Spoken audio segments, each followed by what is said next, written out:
Tudo bem, pessoal? Os comentários sobre Reminiscence, Caminhos da Memória, primeiro longa-metragem dirigido por Lisa Joy, que também assina o roteiro.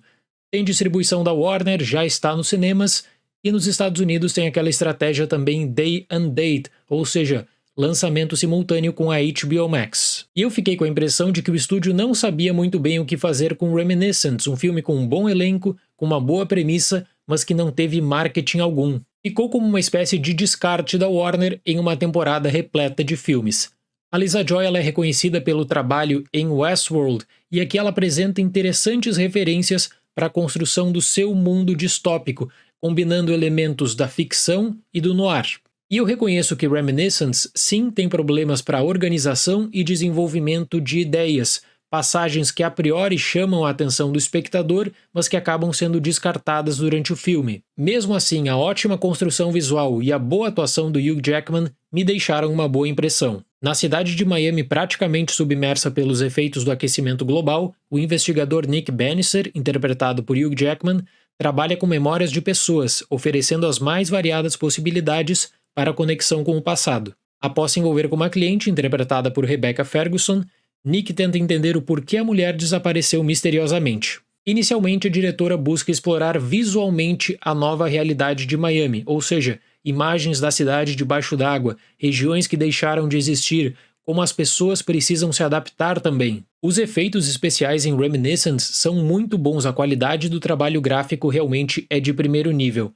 Esse pano de fundo chama a atenção, causa uma que outra distração na introdução, mas isso não se torna um impeditivo para o progresso da história, muito pelo contrário. A água também é utilizada pelo personagem de Jackman para trabalhar com as memórias, e a diretora explora o simbolismo que passa da renovação ao perigo em passagens sobre afogamentos. De maneira indireta, nós sabemos também que a água é responsável pelo trauma coletivo que atinge a cidade de Miami, todas as adaptações que precisaram ser feitas também. A diretora é mais enfática, no entanto, quando o protagonista precisa se deslocar e também encontra algumas situações perigosas. E é com isso que nós temos, na minha opinião, o maior problema de Reminiscence, que é o seguinte: o trabalho gráfico é primoroso, mas só que quando você imagina que o filme vai aproveitar, então, Miami debaixo d'água, isso não ocorre. Em outras tramas distópicas, exatamente a realidade diferenciada que te permite as mais variadas interações, seja entre personagens ou de personagens com o mundo. Em Reminiscence, o potencial para explorar Miami é enorme e o que é oferecido de fato é praticamente nulo,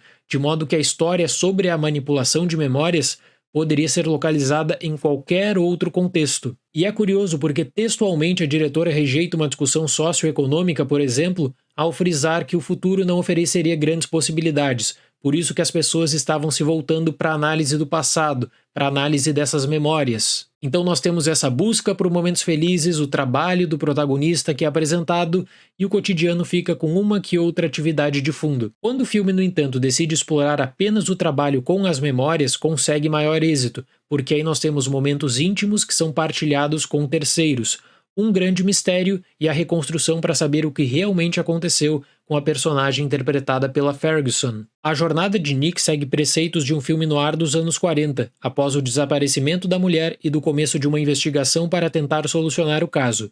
Existe também um vínculo emocional entre esses dois personagens, que é usado pela narrativa para dar suporte à tomada de decisão de Nick.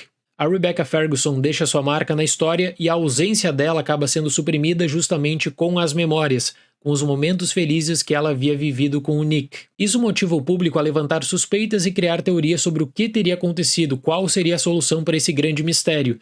No entanto, o desenrolar da história deixa bastante a desejar, especialmente por não aproveitar nada da fascinante Miami. E eu digo isso também analisando a relação de risco que é desenvolvida em Reminiscence, de modo que a gente tem um meio termo.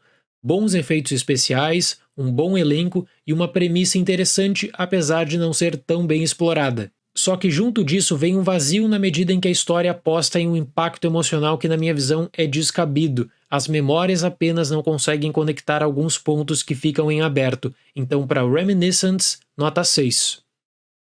Eu considero que Reminiscence será uma boa adição de catálogo quando entrar na HBO Max no resto do mundo, uma interessante opção de entretenimento também. Mas o bom trabalho gráfico não será o suficiente para evitar a comparação com outros filmes que partilham de premissas semelhantes, mas que têm um desenvolvimento bem melhor. Certo, pessoal? Muito obrigado pela atenção, até o próximo vídeo e tchau!